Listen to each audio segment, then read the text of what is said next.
So, wait, oi, Solomon, a journey to the centre of Earth. You got squished by the bum bum. But hey, jokes aside, Goosebumps, How to Kill a Monster. Yes, yes, yes. I think we should be able to read on. Let's have a read, shall we? Why do we have to go there? Wailed from the back seat of the car. Why?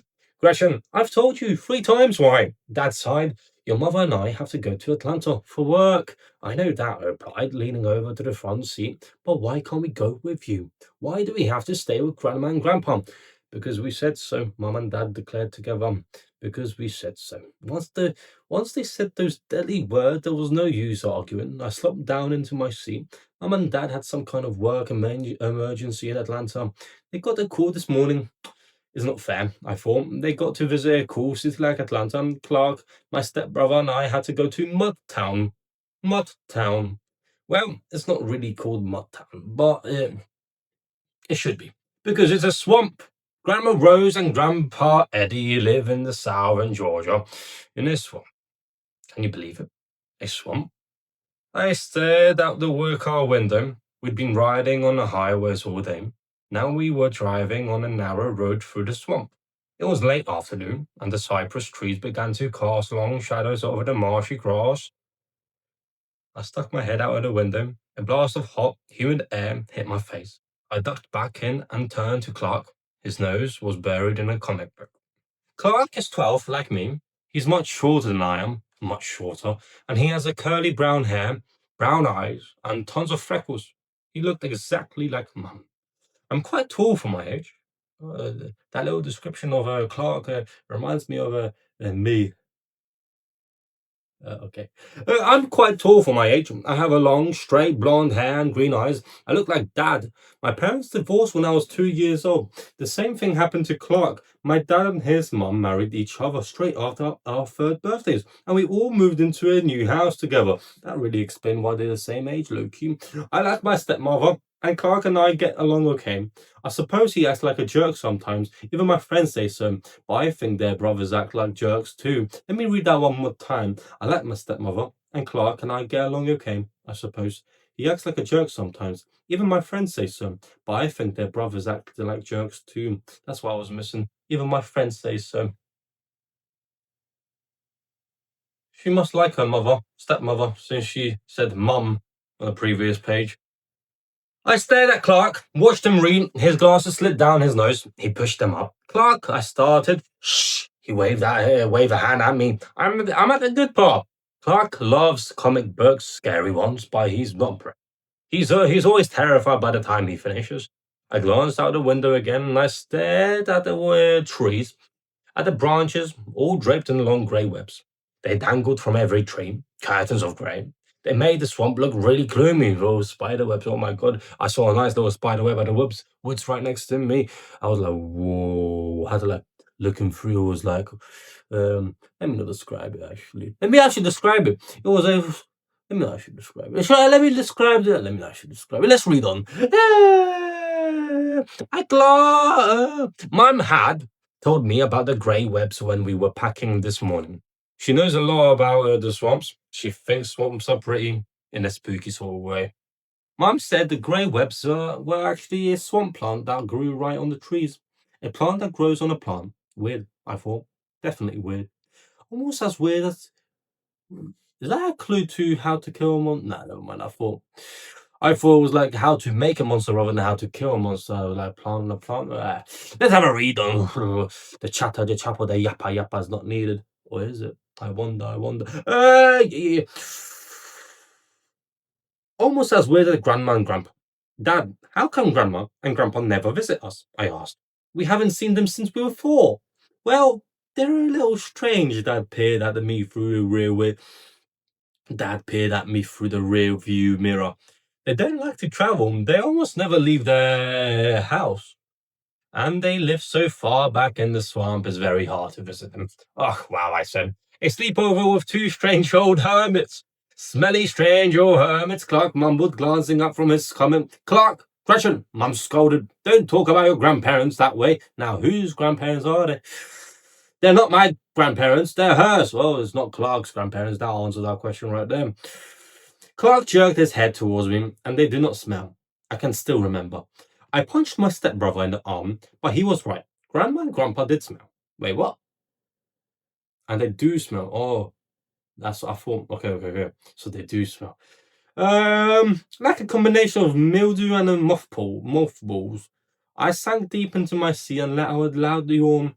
It seemed as if we'd been riding in a car for weeks, and it was really crowded back then, with me, Clark, and Charlie squishing together.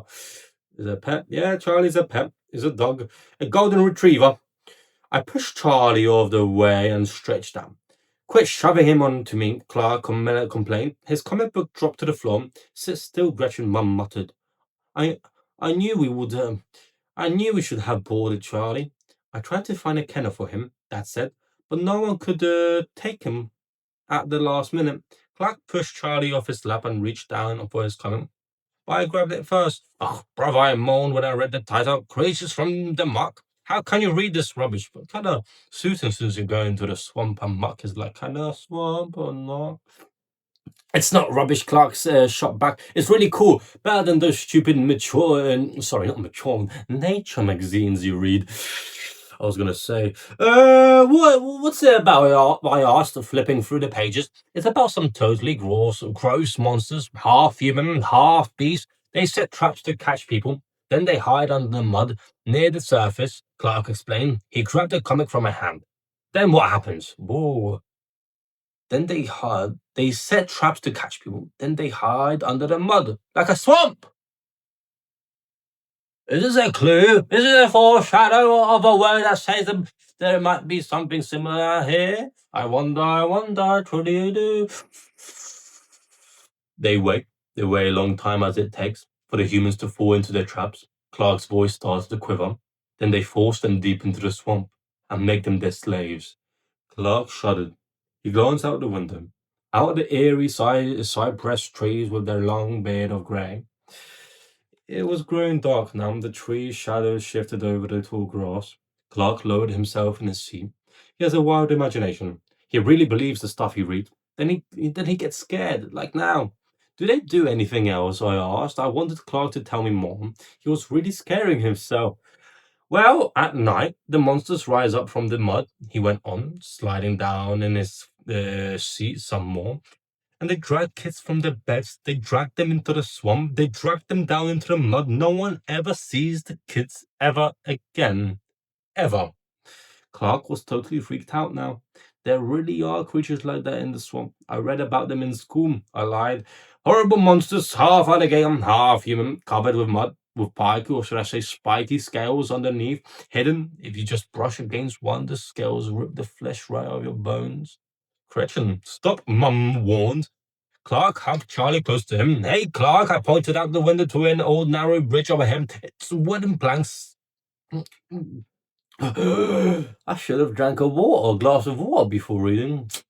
Hey, Clark, I pointed out the window to an old narrow bridge overhead. His wooden plank sagged. It looked ready to crumble. I bet a swamp monster is waiting for us under that bridge. Clark gazed out the window at the bridge. He hugged Charlie closer to him. Dad began staring the car over the wall. 1 second, please. Boom.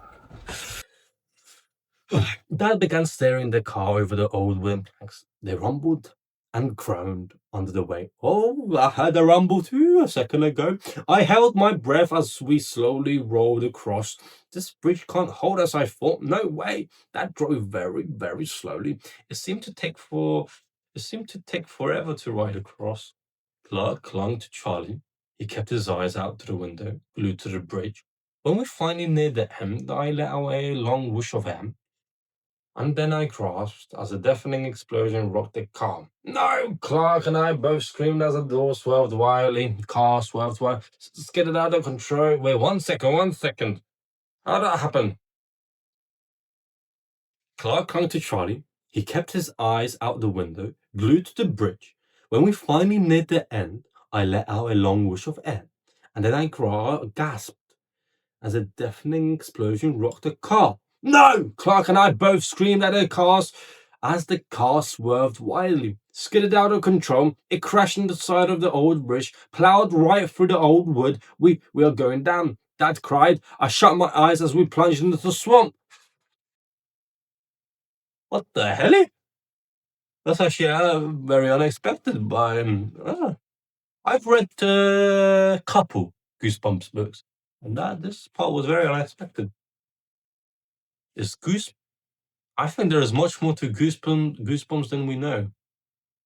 Hmm, interesting. We hit hard with a loud thud.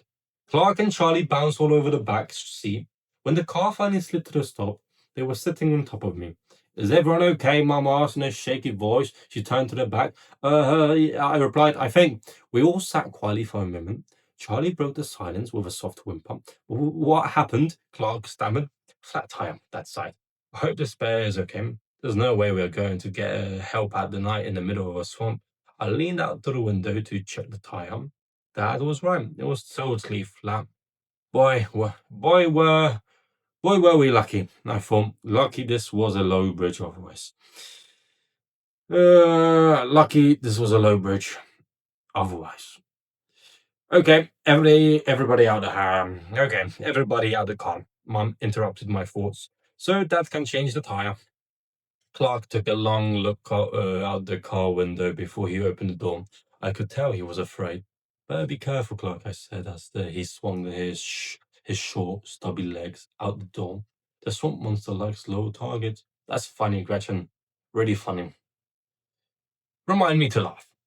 Dad headed for the boot to find the jack. Mom followed. Clark and I stepped into the swamp. Ugh, gross. My brand new white trainers sank into the thick black mud. Oof, sorry. A lower long sigh. How could anyone live in a swamp? I wanted to know.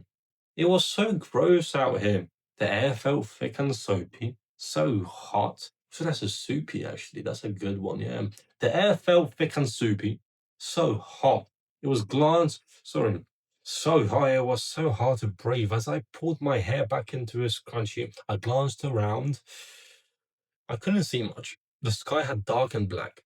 Clark and I drifted away from the cotton. Let's explore while Dad fixes the tire, I suggested. I don't think that's a great idea, Clark murmured. Sure it is, I urged. There's nothing else to do, and it's better than standing around him waiting, isn't it? I suppose so, Clark stammered. We took a few steps into the swamp. My face began to tingle and itch. Mosquitoes, hundreds of them. We ducked and dodged, frantically brushing them off our faces, off our bare arms. Yuck! It's disgusting out here, Clark cried. I'm not staying here. I'm going to Atlanta. It's not this. It's not this buggy at Grand's house, Mum called out. Oh, sure, Clark rolled his eyes. I'm going back to the car. Come on, I insisted. Let's just see what's over there. I pointed to a patch of tall grass up ahead. I stomped through the mud, glancing over my shoulder to make sure Clark was following me. He was. I actually wonder if the story is gonna or should I say the story is wholly solely of this iteration of them going out of the car. Nah, actually, no, they have to go to the grandma's. Yeah, I was gonna say something, but let's just say, let's just pretend I did not say anything just now.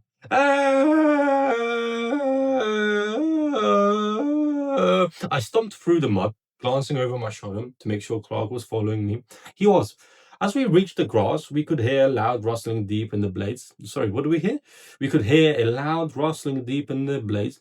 Clark and I peered down, straining to see in the dark. Don't wander too far, Dad warned as he and Mum pulled over our luggage from the boot, searching for a torch. There might be snakes out there. Snakes? Whoa, Clark jumped away. He started running full speed back to the car. Don't be a baby, I called after him. Let's do exploring. Let's do some exploring. No way, he choked out the words, and don't call me a baby. I'm sorry, I apologize. Come on, we'll walk over to that tree. That one that towers over the office. It's not that far away. Then we'll come right back. I promise. Please. Clark and I started towards the tree. We walked slowly through the darkness, through the jungle of cypress trees. The curtains of grey swayed on the tree branches. They were so thick, thick enough to hide behind. It would be really easy to get lost in here, I realized. Lost forever. I shuddered as the heavy grey curtains brushed against my skin. They felt like spiderwebs. Huge, sticky spiderwebs.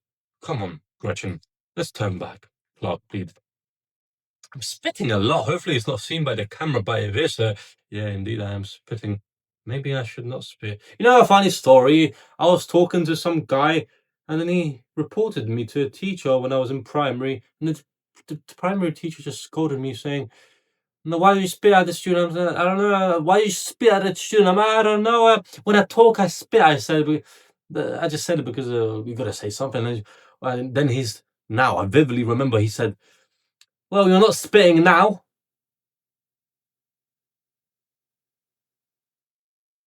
Well, obviously, life is not about doing stuff every single time. So if I do it once, I may not do it another time. Oh, that stuck with me till now. Let's continue. Where were we? Come on, Gretchen. Let's turn back, Clark pleaded. It's gross out here. Just a little further, I urged him on. We made our way carefully through the trees, sloshing through puddles of inky water. Tiny insects buzzed in my ears. Bigger ones bit at my neck. I swatted them away. I stepped forward onto a dry, grassy patch of ground. Whoa! The patch started to move, started to flow across the black water. I stepped forward onto a dry, grassy patch of ground. Whoa! The patch started to move, started to flow across the black water. I leaped off and stumbled on the tree root. No, not a tree root. Hey, Clark, look at this. I bent to get a better look. What is it? Clark kneeled beside me and peered at the knobby form. What is it? It's called a cypress knee, I explained. Mum told me about them. They grow near the cypress trees. They rise up from the roots. How come Mum never tells me about these things? He demanded. I suppose she doesn't want you to scare you, I replied. Yeah, right, he muttered, pushing up his glasses. Want to go back now? We're almost there, see? I said, pointing to the tall tree. It stood in a small clearing just a few meters away. Clark followed me into the clearing.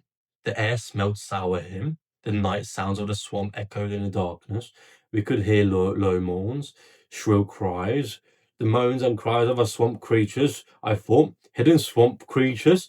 A shiver ran down my spine. I moved deeper into the clearing. The tree with the high branches stood right before me. Clark stumbled over a log, stumbled into a black pool of mucky water. That's it, he groaned. I'm out of here. Even in the dark, I could see the frightened expression on Clark's face. It was scary in the swamp, but Clark seemed so petrified I started to giggle, and then I heard the footsteps. Clark heard them too. Heavy, thudding footsteps across the black, misty swamp, charging closer, heading straight for us. Come on, Clark cried, yanking my arm. Time to go. But I didn't move. I couldn't move.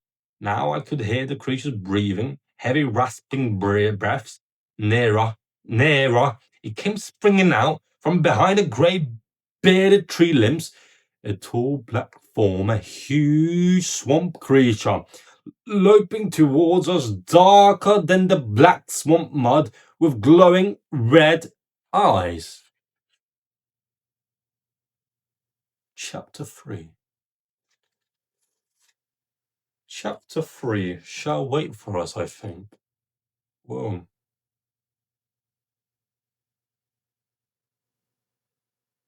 Why do I have shivers on me? Interesting.